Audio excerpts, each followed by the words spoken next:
Hello, everyone. Hello, everyone. Happy Ides of March.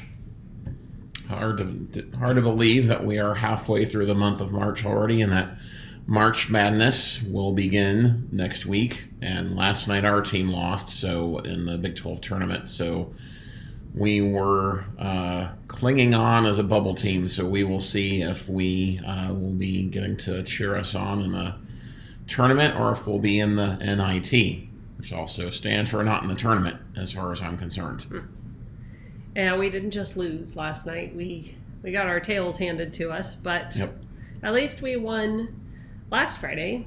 Yes. We went down to that Saturday. Sorry, we went down to that home game and in Manhattan. That was a lot of fun. So if any of y'all are K-State fans and you haven't made it to a home men's basketball or women's basketball game, you should go check it out next season. They're pretty fun. Yeah, and I'll be doing the heavy lifting in today's live stream because somehow, so a cold is running through our home, and I somehow am the only one that has not gotten sick. Nicole got it the worst, so I will be sparing her. We'll be sparing her voice. Hey, Steve, happy Friday. So we're going to go ahead and get started. On the news of the week, a lot happened, and before I get started, just wanted to mention, you might have seen that Max put out a deal yesterday, just in time for March Madness, for all the games that they're going to have. If you sign up for the annual plan, it's just over 40% off, I believe, for the ad-supported plan. It works out to $70 for the year. It's like $5 and change per month, so that's not too bad of a deal, especially since the Black Friday deal was only for 6 months. So that we'll probably be signing up for that, because ours will be expiring early in May, and the deal is good through April 9th, from what I remember. So everyone loves ads, right? Well, Apple TV Plus looks to be the latest service that is looking seriously at bringing ads to its platform. They hired a former NBC Universal exec to lead its new ad push, and he's see here, his name Joseph Cady. He spent 14 years as an ad exec with NBC Universal, and prior to that, he was executive vice president for ads and partnerships there. And so the articles we read, it was first reported by Gizmodo, but it's all, as the headline says, all signs are pointing to them getting ads here at some point in the near future. We would speculate, and I don't know why they would hire someone like this and not bring ads to the platform. And then, given the fact that ads are hugely profitable for streaming companies, and pretty much everyone else has or is getting ready to do ads. So then the logical question would be, what would the pricing be for it? You know, it was late in 2023 that they increased their pricing for their platform to $9.99 a month. From what I have read, we're probably looking at a $6.99 to a $7.99 a month with ads, and keeping the standard $9.99 as opposed to the forced price increase that like Amazon did recently with Prime. And that would also put them on par with Netflix's ad-supported plan and Disney Plus's ad-supported plan, that are $6.99 and $7.99 a month, respectively. So, you know, as long as it's not a forced price increase, I think I would be okay with it. And especially if they go the route of like Amazon and Max, that are pretty light on their ad load, typically, as opposed to someone like Paramount Plus or Hulu. It wouldn't be that bad, especially without that forced price increase. And they don't have, the other thing that they don't have that some of these bigger streaming platforms have, is a huge library. So I think if they were to force a price increase, that would be even worse, given that they don't have as much content as those other platforms have. So it'll be interesting to see how that plays out, and when we'll see an announcement from them on a potential ad-supported plan. Yep. So I'm going to take us to our next item, which is about Roku. And I know, I think we talked about them last week as well, because we talked about them forcing the opting in. Excuse me. Yeah. So we found them in the news again this week, this time for a data breach, which is not good. Roku devices were hacked and credit card info was stolen. Roku said it suffered a data breach with as many as 15,363 customers affected. Credit card information was stolen, passwords, usernames. They announced it in this public memo that they sent that was dated March 8th, just saying what they're doing to try to combat it, fix it. And we found this article pretty interesting. Whoops, not that part. Just click the close there. Well, that gets out of the ad. Yeah, but this isn't. Sorry, guys. Okay. 1 second. Gotta get back to that screen. There we go. That's what I wanted to show you. This is a screenshot from, I guess, like wherever. I feel silly saying the dark web, but wherever this stuff is stolen, literally showing you they were selling for 50 cents a username, and then providing instructions on how to log in. It just makes me sick. But they says this was several days ago. As many as 440 accounts had been sold on a site like this. Again, with detailers on how buyers for the 50 cents could use the information for nefarious purposes. And then just the last thing to say importantly is if Roku says that if you were affected, to go to myroku.com and reset your password using the forgot my password tool. Did they say that they were going to be emailing impacted customers? I can't remember. I didn't see that in the reporting, but it would make sense to me that they would do that. So hopefully if you were affected, you received an email. If not, I suppose it doesn't hurt to change your password just to be safe, especially if you use that same password across other apps and services. Just that way somebody wouldn't try to go other places and further infiltrate your digital life. For sure. And hey, William, thanks. Omaha is pretty much, we've not seen anything. We saw some rain yesterday, but the tornadoes were a couple hours south of us. So thankfully, we're safe in terms of that. So the next news is news has come out, and I believe I mentioned it last week briefly, but more came out this week about fear of a possible Dish bankruptcy, which would also, as most of you know, Dish also is the parent company of Sling, who are now, Dish and EchoStar joined forces. EchoStar bought them out. I believe that closed end of last year. But they have a lot of convertible debt that's coming due this year. And they've been struggling financially for some time as more and more people are cutting the cord, leaving satellite and cable. And in an FCC filing this week, it came out that Dish has a substantial amount of debt. We'll need to use a substantial amount of cash in the next 12 months. And it raises substantial doubt about the company's ability to continue as a going concern, EchoStar said in its filing. And according to MoffettNathanson analysts, Craig Moffett, Dish's pay TV service and mobile business is, quote, spiraling towards bankruptcy, unquote. That Dish and Sling together lost more than 1 million subscribers in 2023. That Dish dealt with the rapid growth of cord cutting last year and also breach of its network, left it unable to accept new customers for a number of weeks early last year.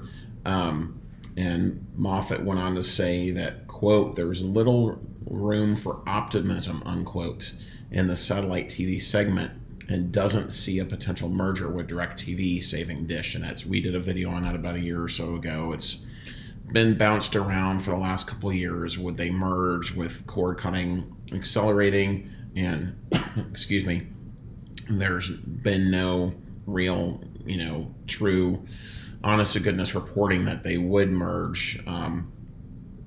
And so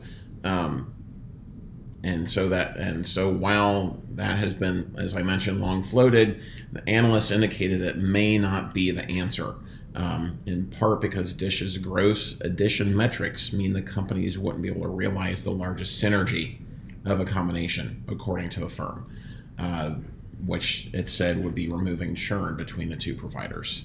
As a number of people are commenting, Sling, that's what we personally use during football season. We don't have a live service now, but that's what we use because we use an antenna, and Sling is, generally speaking, a good budget, and I use that with quotes, option for people that want some sports and some news, but don't need, that expensive cable 2.0 premium replacement. That's going to be looking at $75 or $80 a month plus for. And so, Woodage brings up a good point and about possibly Dish selling Sling, and I've read about that in recent weeks of if they were to sell Sling, who would it go to? And most articles I read seem to indicate that DirecTV could be a good option for them. But who knows? And this, of course, is going to play out. I personally don't hope that they go away because they're a good option. But given, this potential joint sports venture that's coming out, that could be potentially a final nail. Who knows? Right now, it's just speculation. And if they were sold, I just see Raymond commenting on the free stream account. We like that a lot as well. And if Sling were sold, it still would be curious to see what would happen with Freestream, depending on who buys them. Yeah, and I would imagine, given that they can have ads on there, that it is, gets them eyeballs, allows them to sell ads. So if we want the news, we'll just put on the ABC or CBS live stream news. And it's it'll be interesting to see what happens with it, and I think that paired with what could be going on with Fubo, with this joint sports venture, it'll be interesting to see how that affects both of them going forward. Speaking of Fubo, that's our next piece that we wanted to bring up. So Fubo's testing another plan again. Yet again. Yeah, they like to do this.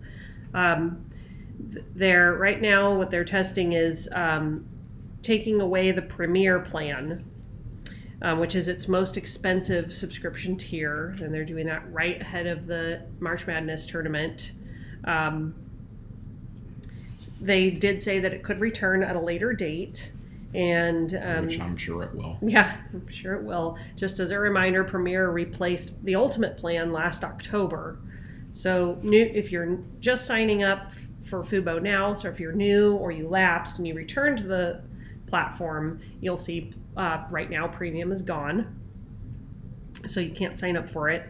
The thing to note here is that the fees had bumped up the price of that Premier plan to $115 a month if you had 2 or more RSNs in your viewing area. So if you're on the Premier plan now, you won't see any changes. You can continue to use that and stream through that, but it's not available if you don't already have it. So if you are looking at maybe signing up for Fubo for the tournament or something, you can choose between the Pro plan and the Elite plan. Pro plan costs $80 a month before RSN fees. With fees, that goes up to almost $92 a month. And I believe they're offering some kind of like $10 or $20 off a month right now. But I anticipate them bringing the Premier plan. They want that all-you-can-eat plan that they can get subscribers on, in my opinion, that is. And the RSN that they added, if you want to bring Oh, yeah, I'm sorry. Let me show you this, guys. They did add... oops. Working on my tech. There we go. It's the wrong screen. Okay. Sorry. So they did add the MASN Mid-Atlantic Sports Network, which provides Orioles and national games. So if you're a baseball fan, then and live in that area, then you can see. So that would be Washington D.C., Maryland, Virginia. You will be able to watch the Orioles and the Washington Nationals through that. And that's a good ad, and thankfully they didn't raise prices because of that. But that is a good ad for people living in that area. Just wish it didn't come at such a premium cost. And Woodage brings up a good point about Sling just redoing their app and the 10-hour free DVR on their free platform.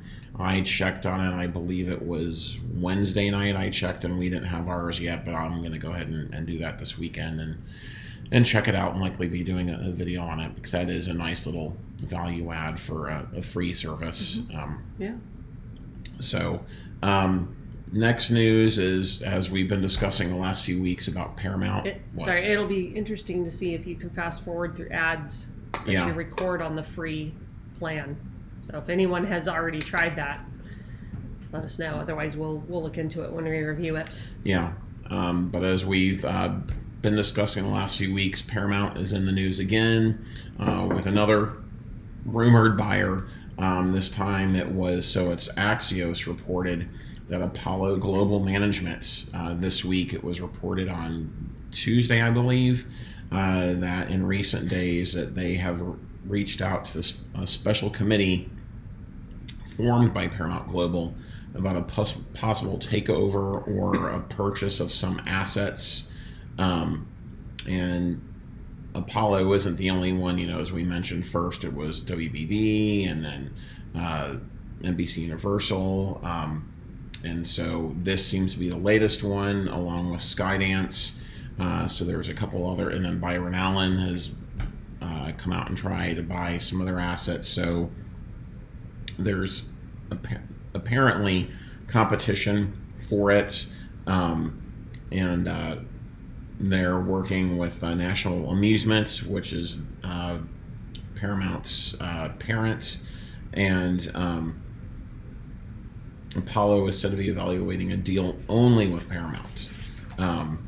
And it's possible that they could wind up bidding only on select assets. And really that big question mark is Paramount has a ton of debt that they're dealing with. And so that, in terms of any type of merger or acquisition, that's going to play a key part in that, since they're not profitable yet because of that, and looking at hopefully next year for them that they would become profitable. So just something else that's continuing to be in the news with them, and so it'll be interesting to see. And really, the next news is something that shouldn't be surprising. Leichtman Research Group came out this week and said that pay TV providers lost over 5 million subscribers in 2023, and that should not be surprising. They show that the biggest pay TV distributors in the U.S., like Charter, Comcast, DirecTV, and Dish, lost nearly 7 million in 2023. That conflicts with the headline that they had, but Comcast dropped more than 2 million, which was the most. Around 3.5 million new broadband accounts were created at top companies last year. And one recent report predicted that pay TV companies would lose nearly 50 million customers in the next 5 years. And satellite companies also saw widespread departures. DirecTV was the biggest loser, lost 1.8 million. DirecTV Stream and AT&T Uverse saw customers leave as well. Dish, as we mentioned, also suffered, losing nearly 950,000 subscribers, and thus falling below 7 million subscribers total. And so, let's see here. There's just a lot of news here. Yeah, there's a lot of numbers. Yeah, and so YouTube TV, on the streaming side, Oh, did you want to go back to that? Yeah. Okay. So YouTube TV on the streaming side, they added the most subscribers on the streaming side at 1.9 million during the year, to near a total of almost 8 million subscribers. And the only one that lost, had a net loss of subscribers, was Sling TV. And so it's just pointing more towards a snowballing effect of the pay TV industry, of more and more people leaving cable and satellite. And what's going to be interesting to see is when more and more people start to leave live TV streaming services, especially these premium ones. And really, YouTube TV and Hulu Live are, the ones that everyone knows the best, and are probably the best in terms of a true cable replacement that you can go to and get pretty much everything you want.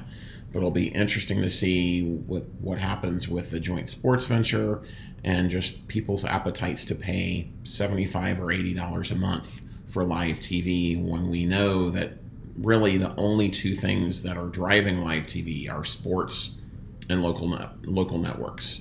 And so it's obvious, the writing's on the wall that cable is dying, but it will be interesting to see how that impacts the major live TV streaming services. And also, what's interesting, that dovetails with Tubi. So their last reported numbers were in September of last year, so about 6 months ago now. They surpassed 74 million active users who logged nearly 4 billion streaming hours for the first half of last year. And Tubi has reached about 1.5% of total TV viewing, according to Nielsen. And Tubi, the newly appointed CEO of Tubi, recently appointed, says, quote, "Tubi is now watched as much as a top 5 cable network as audiences continue to embrace our digital-first, 100% free streaming experience." And reading recent articles this week saying how more and more streamers are making their own package, as it were, making their own bundle of just watching several free streaming platforms and keeping their paid subscriptions to an absolute minimum, which is a good thing, and something that we talk with viewers all the time. I talk with daily, that they feel that they have to stay in some sort of big plan, not realizing that they can get so much content for significantly less. And the Tubis of this world, are going to benefit from this, I think. So yeah, it's just interesting to see, given continued rising prices. Let's see a few comments here. To answer Alex's question, yeah, you can incorporate locals through Sling, even free stream, if you connect that Air TV to. That does integrate, or it has been integrating with the Fire TV live guide. We've not tested it on Google TV, so I'm not sure on that. But if you have a Fire Stick, you can select, and we have a video on the channel showing you how to do this, but you can select Sling as one of your live TV sources. And then if you find that guide, convenient, you can click on your locals from there, and it will then take you to Sling, launch Sling, and then launch the channel within Sling. For sure. Yeah, and I also think Woodage brings up a really interesting comment about fiber. Just, we have streaming content, and then we have the technology behind it that it travels on, if you will, and similar to the way we did with cable. You had content on cable, but you also had the cable providers that run the tech behind it. And so, that right now they're trying to cling on to having those packages where you're signing up for your content through them, but they know that they can upgrade to fiber and other things. And then if everything is streaming, there's still plenty of money for them to make by, providing access to fiber or whatever you're using to stream, basically, and that is where everything's going. So yeah, and Raymond brings up a point that Luke from Court Quarters News said this week, I think, or last week, that Comcast and Spectrum lost their net-only customers for the first time in their history. I read that as well. And when you have players like Google coming in with Google Fi, I like the competition. Competition's a good thing. So that's yeah. Interesting, Raymond, saying that you lost free stream as an option for the Fire TV guide. We'll have to look into that and see if we can replicate that. Yeah, for sure. Next news is it came out this week that for the first time ever, over half of Netflix's content spending is now outside North America. And if you're on Netflix much, that and Max are what we watch the most. It shouldn't be surprising, or it's not surprising to me, because more and more of the suggestions are internationally focused. They were produced outside of North America. So Ampere Analysis forecast projected that 7.9 billion out of likely 15.4 billion spending on content total is coming from outside of North America for Netflix. And so a lot of it is going to be localized original content for international markets, or the licensing of internationally produced titles. And then you add on top of that we had the writers and actors strike last year for like 5-ish months. It's, we saw more of an influx then. So you add to that, it's not really surprising to see this. Ampere had a pretty good report titled "The Death of Peak TV," talking about how content spending across the U.S., across North America, is significantly reducing and plunge more than another 20% from 2022 levels over the next 5 years. And we don't realize it, but over 70% of Netflix subscribers are outside North America.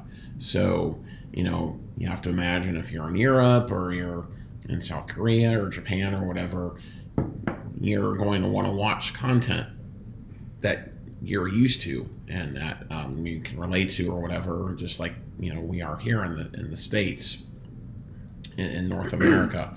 And so apparently Europe is one of the bigger consumers of Netflix content. They're getting 35% of Netflix's production content total, particularly in the UK and Spain, and so Europe, and then beyond that, South Korea, Japan, and China are all growing in terms of content spending and really exposure in those markets. And so the reason for this is twofold. International content can be produced or acquired for much less than content produced here in North America. And second, our streaming market is maturing, or has matured, and isn't at that point yet in these international markets. So it's really not interesting to see this expense going more towards international content. Yeah, and it'll broaden American interests as well. I think we'll be able to watch more international content, which is an interesting and good thing as well. So, well, let's look at our last item here, and this is something that just broke. Last night, I believe. Yeah, the FCC has voted to ban cable from using misleading practices. So this is a note from the FCC that's old. Hidden fees. Yeah, hidden fees. But this came out, as you can see, just last night. So between 24 and 33% of your typical cable bill can actually be attributed to fees. So that's a quarter to a third. That's pretty crazy. This new rule is aiming to help consumers comparison shop among different providers, and it could simplify what's currently a difficult process of comparing apples to oranges. I know we run into similar things when you try to compare internet prices as well. But the FCC chairwoman Jessica Rosenworcel said the advertised price for service should be the price you pay when your bill arrives. It shouldn't include a bunch of unexpected junk fees that are separate from the top line price you were told when you sign up. And we agree with that completely. We like that. And so it was a 3-2 vote. The rule, I did want to mention one other thing about it, but I want to get us back to us here 1 second. So there was, just as a little pushback, I mean, we like this, but pushback from the head CEO of ACA Connects. That represents, his name is Grant Spellmeyer. He represents small and rural area cable TV providers. He's pushing back, saying this rule does nothing to address a driving cause of sticker shock, broadcasters' retransmission consent fees forced on cable providers and ultimately on their customers. So it's a little bit tongue-in-cheek because cable providers and media, they make a lot of money off of those retransmission fees. So I think he's taking a dig at live services like Fubo. Yeah, I like what you have in the notes. So, as Nicole mentioned, it was a 3-2 vote. FCC cited a filing that Consumer Reports submitted to the agency alleging that cable companies publicly advertise their relatively low base rates to lure customers in before imposing a dizzying array of other charges, their quote.